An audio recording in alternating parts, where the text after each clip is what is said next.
league that offers opportunity for talented competitors to test and push our assumptions about how the game is meant to be played.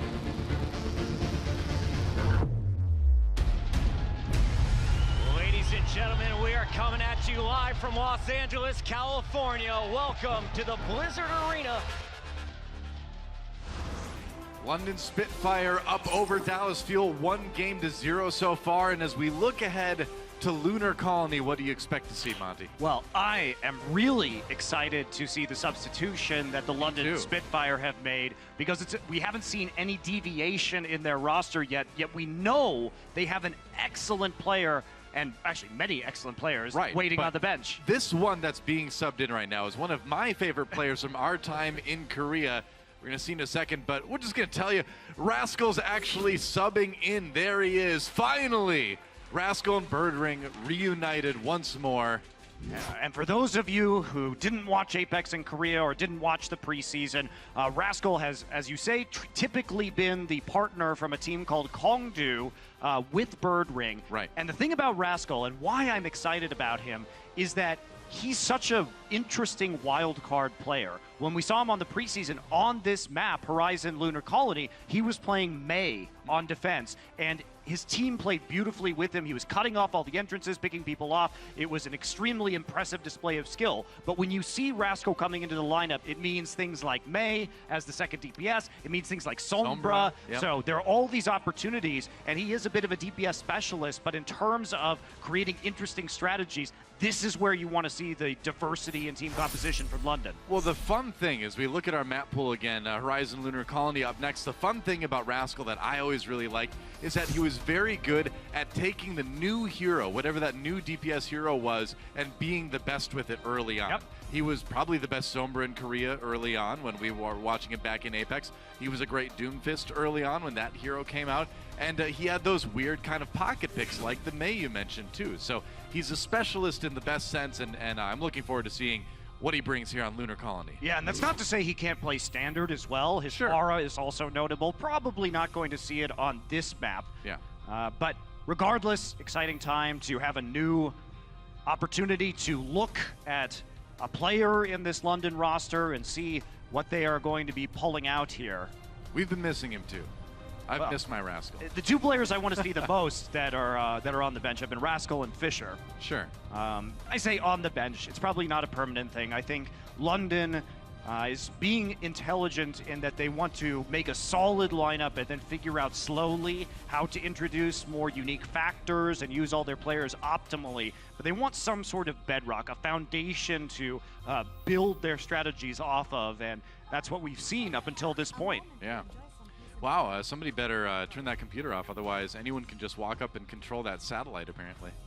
I don't think this lab was secure or well, clearly they had security issues. Very ethical. Yeah. I mean, creating other beings with, basically creating consciousness in non-conscious animals, I think, is of questionable morality. Hey, I'm just worried somebody could hijack that guy's Twitter account. That's the real caster fear. That's why you can never leave the computer unlocked around other casters. He could ruin his social media presence. You know somebody's going to come up and troll you. I know, right? Well, here we go. Dallas Fuel on that high ground defense. London Spitfire on the attack. And Fidosin, the one actually playing the Sombra. We thought it might be Rascal, but he's going to bring out the Widowmaker. Yeah, and we're not going to see the Moira, which is the typical use of this composition, instead of having the Widowmaker.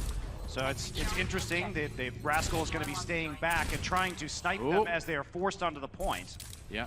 Trying to find some shots here as his team pulls Dallas back into the point off the high ground. Nuss low, Nuss taken down. Mickey getting those heals. He's not going to get demech. And they're all hiding from Rascal. Yeah, the idea behind this composition was to get the Sombra and the Tracer onto the point quickly, try and take over the health packs on both sides of the point with the hack to quickly build up an EMP. But the issue is when you have that Widowmaker, you're accounting for the fact that they're going to drop everything and then suddenly rush to the point where you're going to be able to hit a shot. And Rascal didn't hit the shot, didn't really have the opportunity. Yeah, putting some damage in on effect, and that's enough for Birdring to finish the job. So now the man advantage going to London Spitfire here. Bdosin, though, I don't think he's got a teleport at the moment. He has to back off, has to be careful. Yeah, tossing another one over to that other health pack. And Coco getting low. It's getting dangerous now. Mickey taken out. And London with all the advantages here as they come into the point. I disagree with Dallas Fuel resetting onto the high ground there, Doa. They didn't have enough players to effectively and quickly make it back onto the point. I think once you see this style of comp, you have to defend from the point itself. Well, Chips gets stuck, Taimu gets juggled, and the point, I got a feeling, is going to get taken. Fortunately for Dallas, they did win the first engagement, so they're going to have a lot of ultimates to work with on point B. So the chance of a snowball very low, especially as Bdosin is forced to use his EMP here. Yep. People kind of streaming into the point to try to delay it a little bit on the Dallas side, but you got to give it up now. You got to get ready for that point B defense, and that's what they're going to do. I think it's smart, though, that Dallas did that, because eliminating the threat of the EMP means that you have a guaranteed Valkyrie. You're not going to get EMP'd and not be able to pop that ultimate and maybe get snowballed. So that is entirely worth it if you're Dallas. Able to force it at least. Now London Spitfire on the attack here on point B. See what they can get done with this first one coming in on the high ground now. Yeah, Sombra not going to be viable here on the second point. Yep. So they do switch Bdosin to the Zenyatta, not the same ability to flank with those health packs. And we're still seeing Rascal stay on the Widowmaker. Oh, they tried to kind of get the back lines a little bit that with the dive on the Dallas side, but it didn't work out. In fact, Coco taken down with that pulse bomb. And now Taimu using that tac visor. Can they get anything with it? They're pushing London back a little bit at least, but no, Rascal comes back in, trying to find those shots, but he's got an angry monkey in his face. Not anymore. Coco dies once more. Gesture res, so the Winston's still up for the London Spitfire right now. Now Mickey chasing Rascal away, but so much attention has been put on this guy. Meanwhile, Taimu finding a couple kills here, but it seems like the reses are unending on the London side. Now the kills are starting to come through too in favor of London, so because they couldn't kill Rascal, he starts to pick people off. Now Rascal's just wrecking people right now. Again, all this attention, they finally kill him as Coco pops that Primal Rage. Harry Hook trying to bide his time. He's managed to wait to use that Transcendence at least. And that Primal Rage was so critical. Yeah. We did see Bdosin try and get back to his teammate on the side by using the Transcendence, but because Coco moved him outside of the range of the healing, got the pick off and stayed alive, and even though it was so close to that first tick in favor of London, they didn't make it, so it goes all the way back down to 0 right now. Meanwhile, Taimu still has another tac visor to work with. Rascal goes on to the McCree right now. Definitely think that's going to be a better pickup, especially with how deep Effect likes to play. I've got you in my There's the tac visor again, just not letting them out of that corner. Going to the side, he's gonna swap. Just pop the ult, so okay. He used that to give himself time to switch, I think. And yeah, he's going to the Widowmaker. When we used to see this, we used to say, ooh, Taimu's mad now, but I feel like that's how he started the day. I think he's been pretty frustrated with their performance. Yeah. As we can see in his tweets earlier on. And well, this is serious business, Taimu, now. I'd be afraid. Yeah, this is a response to seeing that McCree. So what happened was his teammates told him that there wasn't going to be another Widow, so he would always have the range advantage against the McCree. So as long as Effect plays a bit more conservatively and doesn't open himself up to some flashbangs or overly aggressive attacks, Taimu will have some opportunities. He's going to get damage boosted right here. Yeah, gets a couple shots on the Gesture. More though. There's a nice one on the Fury. Can he get the deep neck? I think he may have. No, it was close at least. Coco blown up by the self-destruct though. Mickey coming back down. He did get the kill on the enemy Zen at least. London still bottled up in that corner, trying to break out. Mickey going deep, man. Sees a couple low health members. Can he capitalize? They got a couple, but Rascal managed to demech him with the Deadeye anyway. There were a series of good body blocks in that fight from Dallas, and now Taimu's still trying to hunt for a kill, and he's just not gonna get, he has to switch off right now. You just can't heal, or you just can't get those kills through the Transcendence, and somebody's got to get to the point. Oh, he didn't get onto the point. Oh, that hurts, man. The ice block was a bit too early, and London Spitfire will go ahead and get 2 points here on their attack. 2-12 in the time bank for them. Yeah, that's rough. He just didn't time the ice block right to hop directly onto the point there. Yep.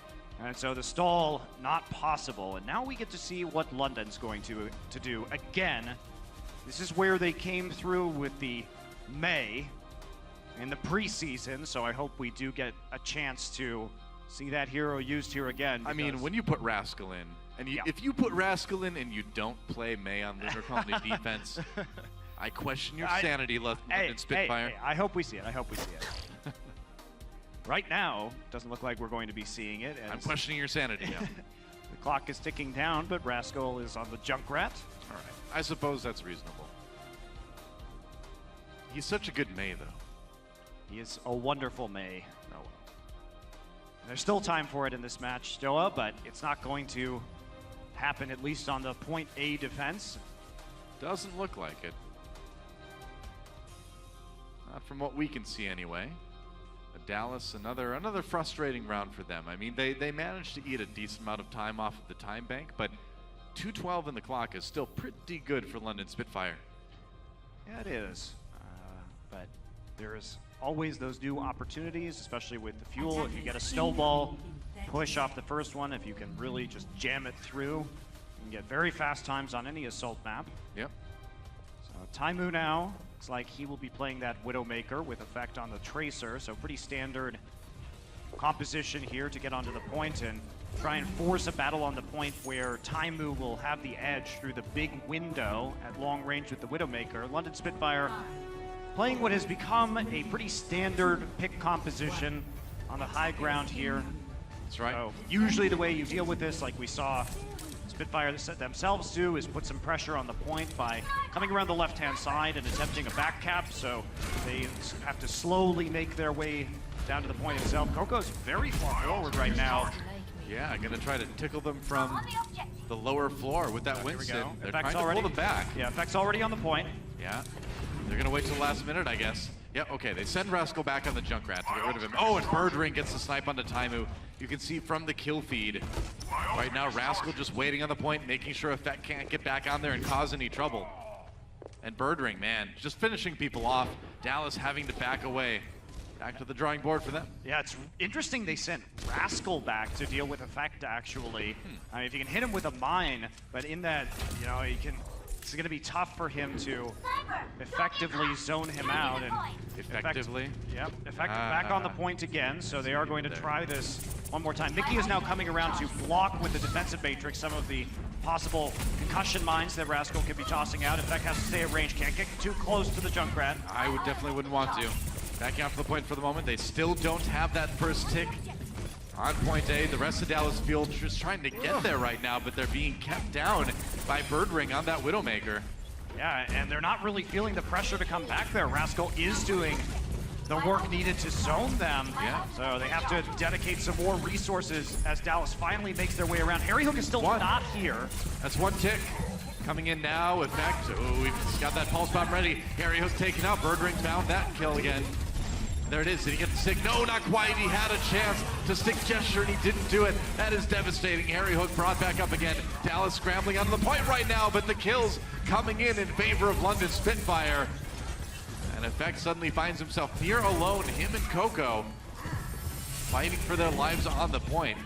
So they got a tick, but the problem is that Harry Hook was isolated on the opposite side of the map away from the point. So what happened was Birdring tried to set up a crossfire onto the point where Taimu would have normally taken a position looking in, finds Harry Hook, kills him, and then basically the push is over with a big advantage for the Spitfire. Yeah. Taimu on the McCree now. I mean, it suits the way he's playing better. If they want to go in and all the members come around to the side of the point, this is the way you want to do it. Yep. Rascal ready again for Effect on the point with that Tracer. Max Wade taking fire from both sides. Trying to find a place to put that trap where he can get Effect. Now he's got the shield, but the shield isn't on the high ground. Doesn't matter. Fury manages to get the kill on Coco here. Still on board with Rascal as he tries to deal with this Tracer. Effect got out, got a little bit of healing. Coco res. Now Rascal going in. Oh man, Birdring Knows where everybody is now, and that makes it easy to come onto effect. Coming around the corner, what reflexes from this guy. I mean, yeah, you can see him through walls, but still, Rascal chases down Chips. That's another kill in favor of London, and they have ults to spare. Yeah, they do, and they're the big ones as well. You can't fight into the point when they have a supercharger and a transcendence. They will be dealing an immense amount of damage. Dallas's only hope right now is to get Chips up to that Valkyrie as fast as they can. Yep. Ooh, he's waiting for Harry to show his face again. Vect is dead. Dosen hit him. Oh, Taimu. The right click, and Taimu playing at that range is just not gonna work versus a Widow. They just can't do anything against this Widowmaker. Birdring just has the entire team pinned down, and Dallas Fuel has 5 seconds to get there and keep this map alive for them. Mickey D-Mech, though, that's not gonna help.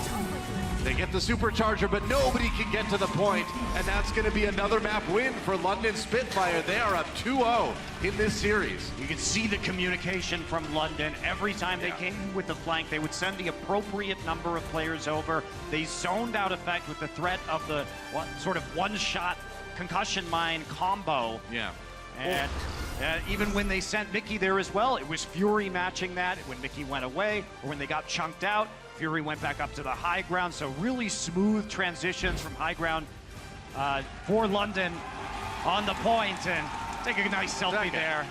He's enjoying it, guys. So I hope you're enjoying it too. Halftime coming up.